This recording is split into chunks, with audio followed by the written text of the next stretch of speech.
If I've learned anything from Larry and Sergey, I've learned that you should not accept linear extrapolation. You should do things which are extraordinary. You should set a much higher goal. You should not assume that what's available to you right now is your only choice. And Google has sort of run under that principle with fantastic results.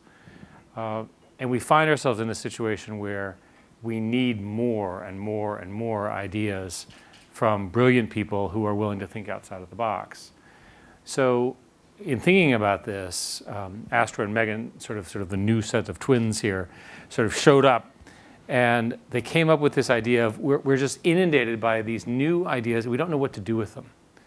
And if there's anything we've also learned, it's that these people generically need to have friends.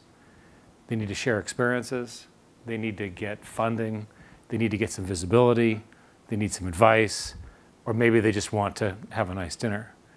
And I learned from Peter Diamandis, who will be speaking in a sec, that life is not what you do, it's who you travel with. And so we sort of came to a view, the three of us, that if you're going to do this, you do this in person with the smartest people that you can assemble, and you try to get people excited about something.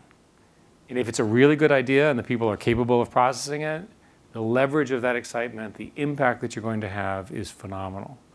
So I'm delighted that we're doing this. And I think you're going to, those of you who've been here before, all the feedback was fantastic. Those of you for which this is the first time, the benefit of this comes in many, many ways. There's the obvious ones, but there's the serendipity part. And a lot of life is about luck. And our goal is to make more luck for ourselves so that the little gem of an idea that could change the world becomes an idea that really can change the world. Many of the people who I know in the room are on their way to doing that. So we have a sort of a room of winners. But we have another agenda this year. There's a new meme going around that there's not going to be any significant mankind progress in the future.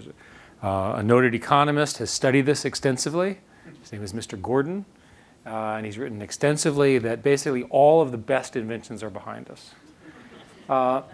We'll have a discussion about the methodological mechanism that he's used to predict the future based on the past, but what can I say? But the people in this room have a more immediate way of solving this problem by just making his assertion false. I'm quite convinced that he's wrong.